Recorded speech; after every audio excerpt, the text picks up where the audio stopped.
You're listening to Speaker Talks Business Podcast. I'm Steve Sapato, your host, and we love to talk about business and how your communication skills really develop your business. And that's one of the reasons we're here, is to talk about how you can grow your business. And I have the wonderful opportunity to share with you today Matthew Zinman, and Matthew's got a new book out, and he's been doing several things. And I got him right here. Matthew, you're right there, right? I am. It's good to be with you, Steve. Thank you. Hey, great to have you. So tell us a little bit about you. You started to fill me in a little bit, and I cut you off so we could talk about it here on the air. So tell me about you. Thank you. Well, I am in my 50s now, so I have a different vantage point on life at this point. I've lived in and around Philadelphia my whole life and went to Temple University, went into the field of marketing and PR for about 15 years.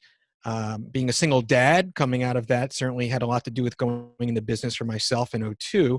And then I got into the world of internships. I founded a nonprofit called the Internship Institute. That's been quite the grind for almost the past 15 years. And now in a way, starting a new career with the publishing of a book called Z-isms, Insights to Live By, which has been getting great response. I'm very grateful to say. That's cool. You talked about internships a little bit. I think most of us think an internship, well, that's where, I go to work at a company for a little bit of no money, and they teach me a little bit. Is that what it is? Well, you're just setting me up for a good question by putting it out there like that. But, the answer is that, my focus with the nonprofit has really been on the businesses, the solopreneurs, the small companies, many of whom really don't realize how productive and beneficial having interns can be to give them the capacity that they need to grow. And the defining reason as to why an individual or small company would have interns is to essentially take an inventory of all the things that there are to do, which somehow a lot of people don't do. But if you really sit back and look at it and decide, can I delegate this? Could a talented student do this for me? That's when you really can gain a lot of benefit. And through some of the research we've done, an individual can gain like 200 plus days of productivity, believe it or not. And I've had over 300 interns in my career. And that's certainly part of where, the experience comes from. But I primarily work with companies through the nonprofit to teach them how to do it right. And then, of course, internships happen one-on-one. So there's a management training that goes into, you supervisor, you mentor. How do you make that most mutually beneficial? So that's been my career up until this past year with the book. Although a lot of that experience is certainly incorporated. Well, interesting that you would, when you talk about one-on-one and you're talking about somebody helping somebody, one of the great challenges when we talk corporate world is people not knowing how to work with another person. Like, they're not good managers. They don't know how to communicate well. They don't know how to help each other verbally, so isn't that one of the challenges, even as you work with interns, that some of the people really don't know how to treat the intern, or maybe vice versa, the intern doesn't know how to respond to the person who they're working for, right? Yeah, you're absolutely right, Steve. That dynamic is, one that carries over from the side of the intern. Let's start there, right? I've worked with so many of the students, and over the years, it's evident they don't get the exposure to the world of work. They don't necessarily have the soft skills and things like critical thinking and emotional intelligence and adaptability and those kinds of things that come through experience to a large degree. And, interpersonal communication, I think you might agree, has gone a little bit by the wayside in the world of technology. A little bit. A little bit, right? So, those are skills also that don't necessarily get developed in the way they need to.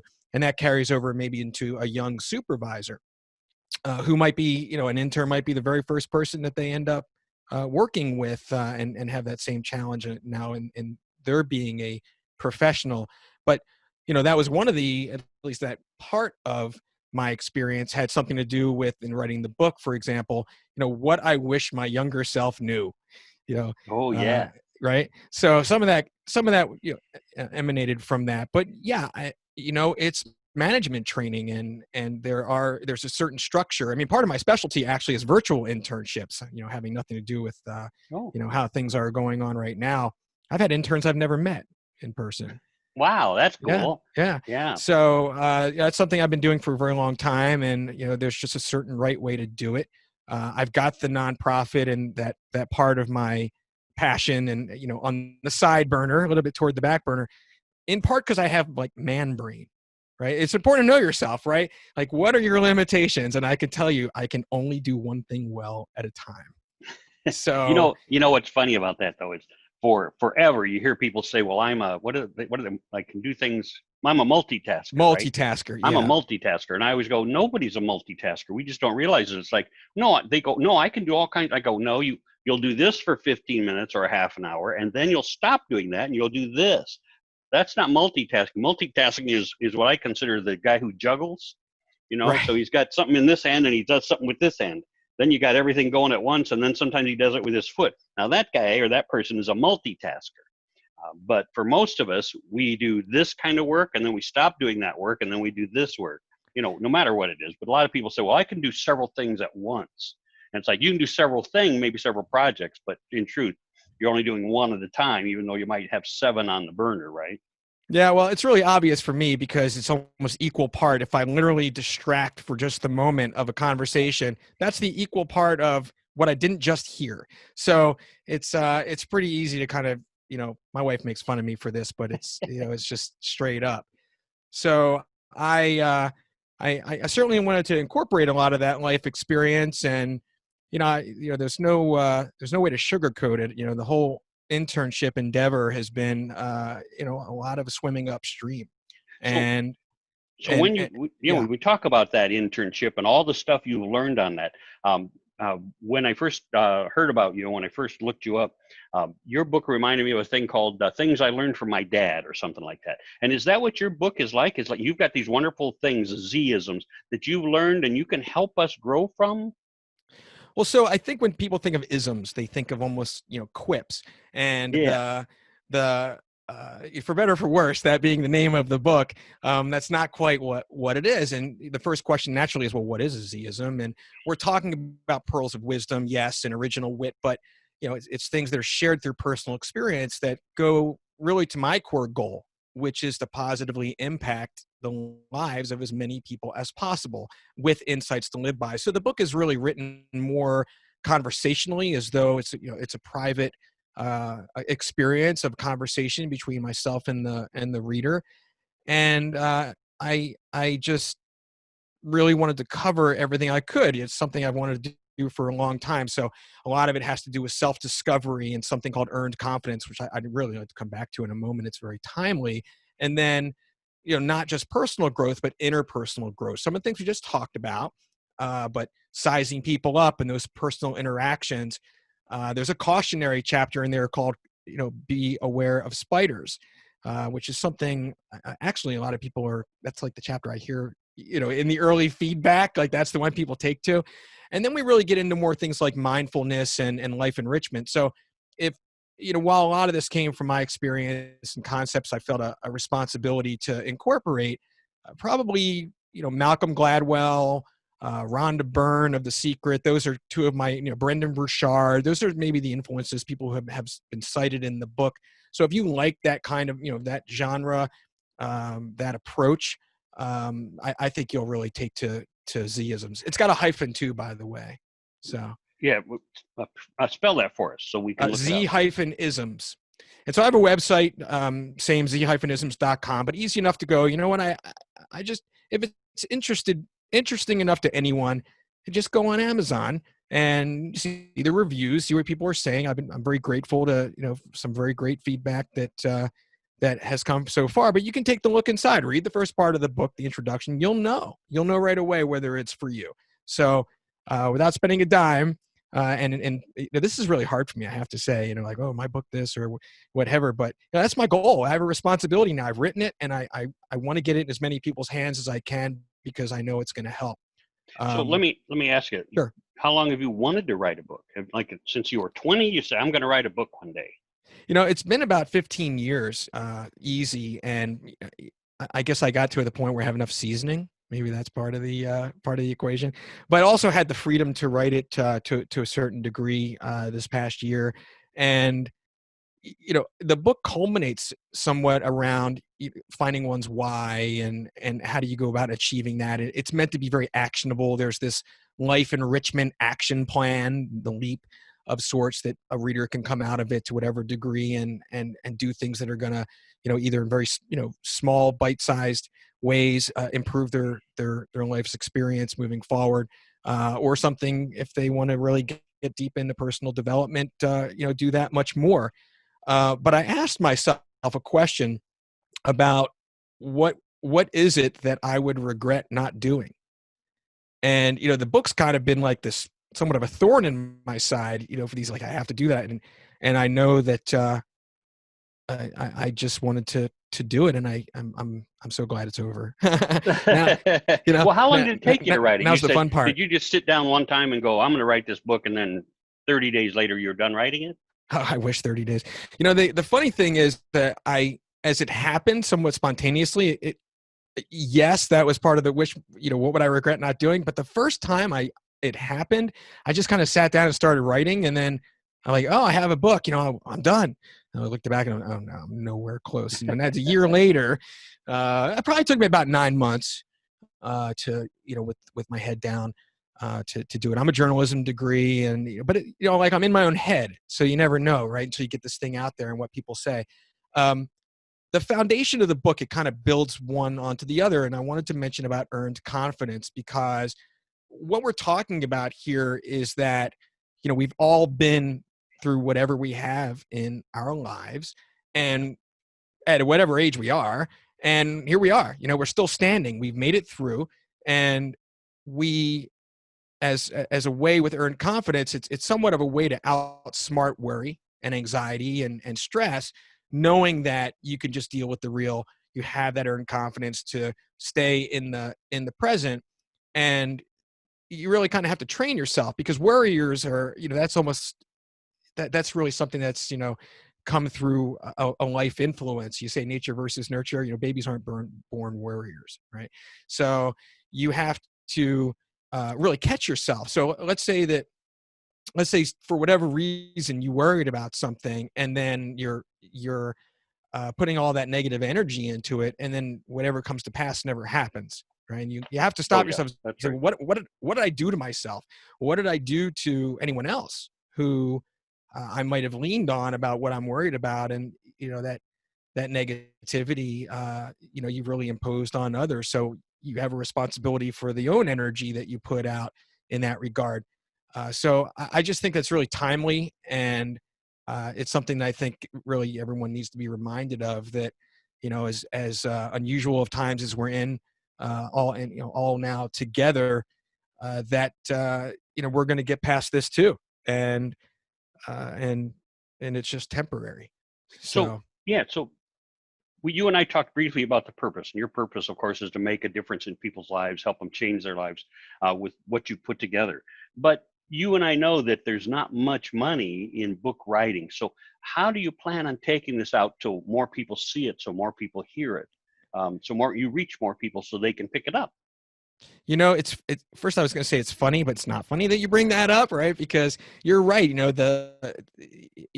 I learned through the process that very, very few books, less than 1%, ever sell more than 50,000 copies. That includes the big publishing houses, and the very vast majority of them only sell a few hundred copies. A few Because hundred copies in their lifetime. That's right. right, and part of the reason it's skewed, because people do write books not for the purpose of getting making money through the books. They want it for their business. It's a write-off.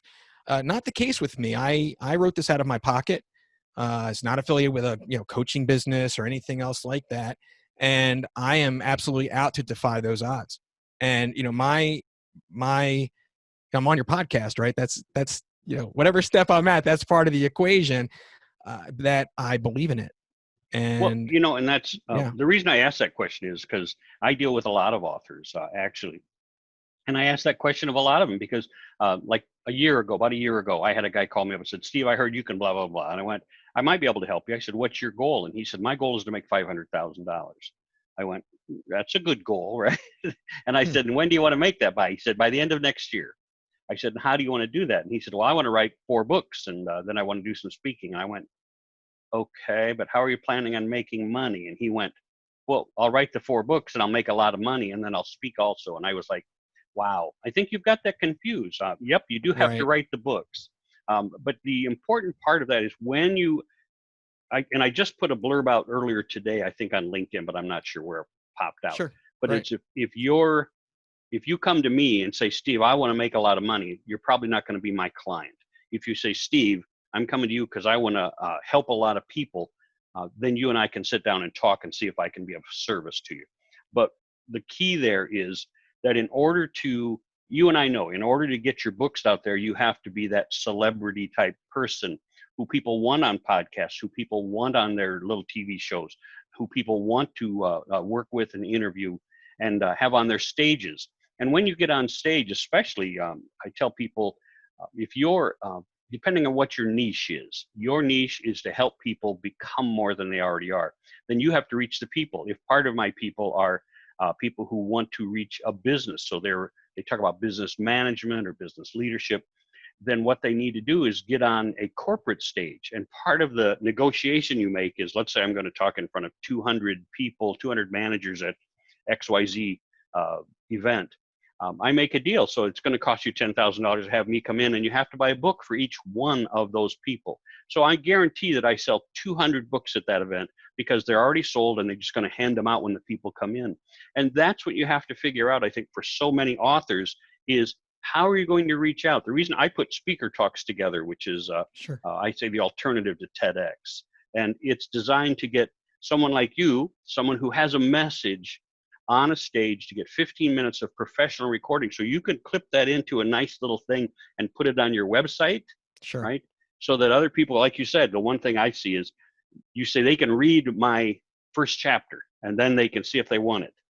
And the key there is also, do you have a 30-second clip of you talking about that first chapter and Right. inviting them to purchase your book? Because boy, that makes a world of difference. So think about how you're going to impact more people simply by giving more video play on that. So that, matter of fact, I had somebody, and you tell me if you think I thought this was a phenomenal idea. So think about this too. And that was, they said they put a QR code on the cover, like the inside cover, Hmm. and then they put a QR code at the end of each like chapter, and it's a little like 1-minute video of them talking about.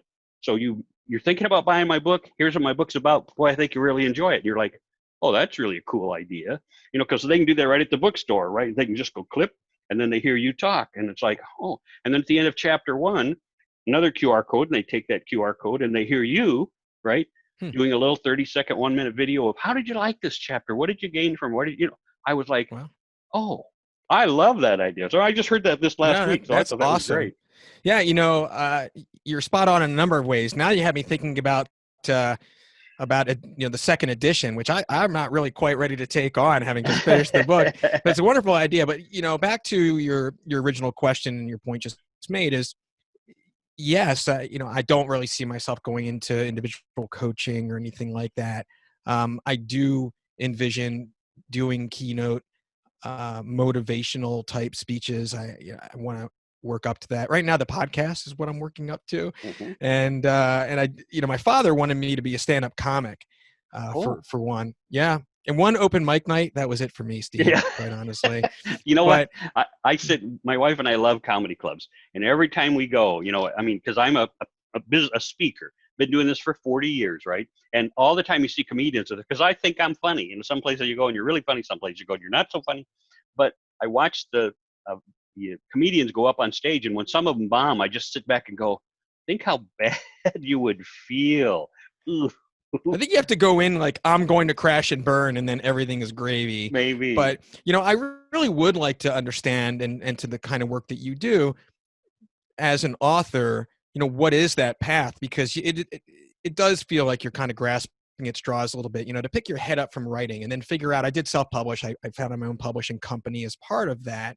But okay, now I figured it out. The book's out. Awesome.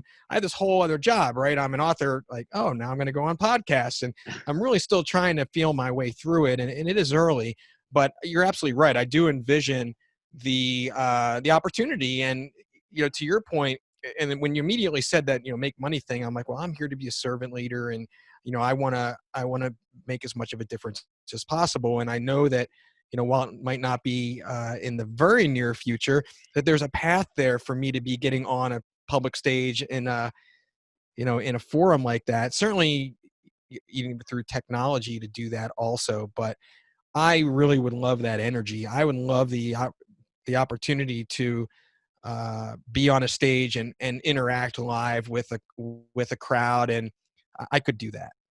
Now, Yeah. how do I do? Oh. How do I get from here to there? Well, and That's the roadmap. so let me ask you a question. You said you have a website. Sure. What's that website called again? It's zisms.com with the hyphen. Zisms.com. So if you folks haven't already looked it up, I invite you to go look it up. Not now, wait until the podcast ends.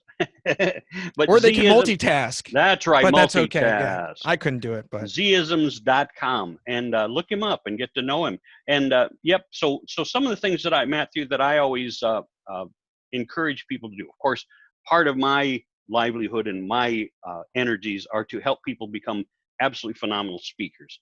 I'm working with a lady now who is just coming on board, who says she wants to be able to make a living.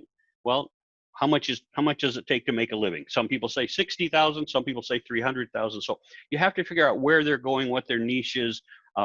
You do have to have several things in line. So you have to have a video, what we call the sizzle reel. That's the reason I invented Speaker Talks, is because I saw all the TEDx people getting good recognition, but they weren't professional speakers. They didn't want to make a living speaking, but they were getting hired because somebody looked at the TEDx and said, ooh, I think that person has something to say. Well, how about the professional person who has something to say and wants to get paid for it? And that's what we're looking for on my Speaker Talks. So we get you on a stage in front of an audience. And of course, you sit through 2 days worth of speaker training in addition to that. But it's all about getting that perfect sizzle reel, whether it's 2 minutes long or whether it's 5 minutes long. You'll find some, what we call speakers, but they're also authors who have these long sizzle reels. But if somebody's trying to hire you, they're not going to watch a 10-minute sizzle reel. They're going to watch a 2 or 3 minute clip out of a great sizzle reel. So first thing you need to do is have your website, make sure that it's optimized for reading, for authors as well as speakers. Because if they want to buy your book, great, click here, it takes them right to wherever you want them to take. Now, if it's Amazon, that's great. If it's your own, so you can make a little bit more money, that's great too. And they can send the book out to them. But you have to have the other side, which is your Speaker Talk. And again, imagine, and I always imagine now, because everything has changed. Imagine me clicking on Zisms, and the first thing I get is you going, welcome to Zisms. I think you're going to absolutely love. And then you talk for 30 seconds, not long, because they want to look more at your site. Sure. But they got to know you. You became that person that they know, like, and trust. And so the odds of them buying your book or hiring you just went way up. And so those are the things that we teach people, especially authors, that they need to do to become visible. Everybody's an author. Have you gone to any of the networking things before this whole thing happened? If you go to a networking event, if they're not speakers, they're authors. And they all love to say, I'm the best-selling author. I can't tell you how many we moved to Tampa from California. And in California, every single time I met an author, they were a best-selling author. When I asked them, oh, you wrote your own book? They went, well, I'm in a conglomerate book. Well, they wrote one chapter with 20 other people. So they're not best-selling authors. So with all of the noise, we have to get Matthew into that place where people go, oh, I not only know his book, but I know his face. Or I not only know his face, but I know his book.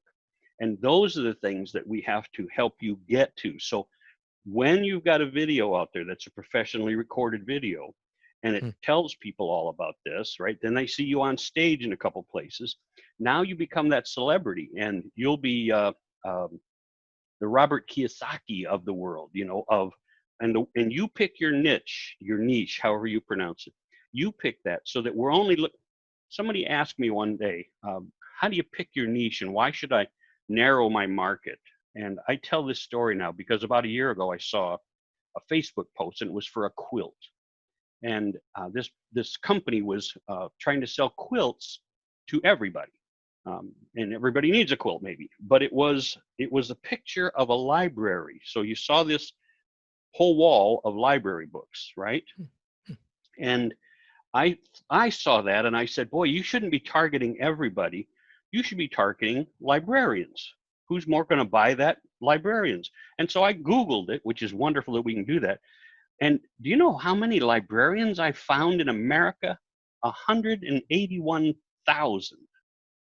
That'll keep A you busy. hundred. I couldn't even 181,000 librarians. I'm sitting there going, wow, I had no clue. Well, imagine if you just pick that out as your niche. So if you're trying to sell books and you find that perfect niche, and it seems like such a small niche, like librarians, and they're trying to be 181,000, what if you sold 10% of those people your book? Would that make you happy? Well, it sounds good to me. Yeah. I think librarians would like my book. And that's it. That's what we have to, as book authors, as speakers, we have to find out who's going to be buying us and our services. Who can we help? Right? And that's what you're out to do. You're out to make a difference in people's lives. So you're looking for those people who could really use Z-isms, right? Well, I think, to that point, that, any kind of book in this genre, however you might say that one, they have to want to grow personally. Absolutely. So it really is a two-way experience in that way.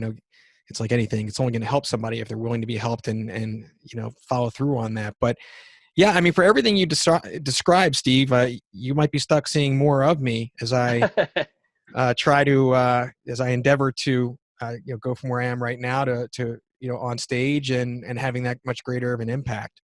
So let me ask you too, also, and I tell people all the time, call me up, spend an hour with me. I got tons of ideas. Maybe one of them will work for you. But as you market online, because your book's out now, right? Yeah, just a few weeks. It's Okay. out. So you're marketing on Facebook and Instagram and LinkedIn? I just learned about social media. I kind of missed the cut. Yeah. Actually, I'm actually kind of half serious. I'm pretty good on LinkedIn, but the other platforms are a little foreign to me. Fortunately, I have interns, right, who Yeah, are that's right. helping me with some of that. They're teaching me, but there's no shortage of content, and that's part of what I'm doing right now. I'd say the podcasts and just to have some engagement with people, and it fascinates me. Whoever's listening to this, whoever you are, that I'm here right now, and I get to reach you with this, and in doing that, and whoever sees your a video. I'm just now starting to produce the videos, which is like so hard for me, and subtitling, right, that whole thing. Yep. But yeah, I mean, it's like anything. We're all a work in progress. I'm getting better at that, and trying to focus on what it is that I can do in any given day, and how to do that in the certain groups of individuals, not librarians for me in this particular case. You know what? If and again, just an idea pops through is, oh, Beyond that, but for sure. just an idea popped through. I was writing something and then you stopped talking and I went, and I think we Oh, lost your audio for about 3 seconds, but oh, we'll figure something out. But oh, that's okay. um, I might have um been. I was just stopping talking. oh, hey, this is a podcast. You can't stop talking. That's one of those no-nos. But sometimes if you take an intern and have the intern post for you, in other words, not on your post. So here's what I see. If I try and post some of my wonderful uh, quotes, it's Steve Sapato quoting Steve Sapato. But if somebody else quotes Steve Sapato, right? So they take a quote out of your book, they post it on there saying, hey, this was a really good. And so now you're becoming quotable. And so you get enough people quoting or requoting you. And especially if you're not on Twitter, Twitter is an absolutely phenomenal place to do quotes. Hmm. And if you tag a whole bunch of other people, you can tag like 20 other people. So you got to look up who you want to tag, who you want to see. And if you start tagging those businesses or companies or organizations, they will retweet quite often. And so then you're reaching 5, 10 times as many people. But what I learned last year from somebody who was a Twitter person was they said Twitter people are snobs. They do not want, like I had always forwarded my Facebook stuff onto Twitter and onto something else. And they went, no, no, no, we're never going to click on your stuff. I went, why? And they went, because we're snobs. We want people who are Twitter people and we'll follow them. But we're not going to follow you to Facebook. If we wanted to be on Facebook, we would get on Facebook. I was like, interesting. So make sure you tweet your own tweets or somebody tweets your tweets from your account and tags a bunch of people so that they can get retweeted. And if they're quotes, even better, because people are going to go, well, where'd you hear this? Or, hey, then they might look you up and then they'll find you there. That's a great idea. I mean, actually, the book does have well over 100 call outs of things throughout it that I have imagery for that I am looking to post. And I literally have only sent 5 tweets. Oh, I mean, I can poke fun of myself, but sometimes I literally say the Twitter, the Facebook. Yeah. Like my wife makes, again, I deserve the abuse. But yeah, I actually, some of the students right now, quite honestly, are twiddling their thumbs. A lot of their summer internships are by the wayside, and they do need the experience. And I had a couple former interns from last summer just reach out to me saying they had a couple people who were wanting to work with me. And I talked to one this morning, I'm talking to one this afternoon. And the one this morning says to me, I'd really be interested in creating a YouTube channel for you. And I'm like, well, how do you do that? Ding, ding, ding, ding, ding, ding. Right. So, you kind of get reverse mentored in this way. And I do really like the interns to be able to sink their teeth into something. I don't want to keep them, an inch deep. I'd rather go a mile deep. That's right. So, well, hey, a real quick tip for somebody is, how would they find an intern if they were looking for one? I'd say social media and LinkedIn is probably one of the best ways. Given you just say, I'm looking for an intern. Well, it's a little dicey right now with the timing and how things are, but one of the ways that I've done it that I think is, what's the beeline, given your industry, I would find a local school and the professors who teach the classes that align with your work, and ask them to, because they know the students. As great as career centers are, it's not as much the beeline. And another might be like business fraternities at schools, honor societies, because then that you're getting the better students who are in those organizations. It's a good way to pre-qualify. So there's a lot of tips, but here's the best one, Steve. After you get your first interns, you don't have to recruit again, because you task them to recruit for you the next interns, and so forth. Yeah, see? Right? All right, there's a good tip. There's a tip for the day, folks. If you're not on it, has nothing to do with the book, but hopefully it helps. So as we wrap up, go ahead and tell us the name of the book again. Z-isms, Insights to Live By. Okay, and where do they get it? They can get it on Amazon. They can read part of it on my site. There's some free tools on the site at z-isms.com. But again, easy enough to find on Amazon. If you like Malcolm Gladwell and Rhonda Byrne and The Secret and those kinds of genres, I think you'll really take to it. And read the Look Inside for free and decide if you want to read on. Yep. And so, how do they get a hold of you? Let's say they just wanted to pick your brain for a few minutes. How do they get a hold of you? Oh, I'm on the move all the time, Steve. It could be tough for them. I'm just saying. Actually, the book actually has no ending, in the sense that there's a private group as a reader forum for anybody who gets the book, and then, which is actually a private Facebook group, but exclusive to that, I'll be interacting with everyone, and they can share their own pearls of wisdom and things, and create a community around that. Of course, it's very early. I'm basically talking to myself just about right now, but looking forward to having more in there, and that would be part of the exchange. And I really look forward to having that kind of relationship with my readers. That's cool. Okay, so as we wrap up, that I'm Steve at Steve Sapato. You can reach me at any of those genres just by typing in Steve Sapato. I don't care what it is. And then if you want to join us, we're on the Engaging Speakers group on Facebook, and we'd love to have you join us. It's an open, you just have to ask us to join. We let you in, because it's all about learning how to grow your business, whether you're being a speaker, whether you're being an author, in terms of communication. So we try and give tips. We try and interact a little bit so that people can get more information as we grow our group also, and that's a fairly new group for us. If you have any questions, please reach out to Steve at stevesapato.com. You can go to stevesapatoseminars.com and certainly look into what we have to offer. And don't forget Speaker Talks to get on a stage if you have something that you need to say and you want to impact people's lives.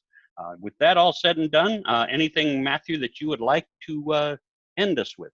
No, I just want to thank you for having me. Thank you for the great advice.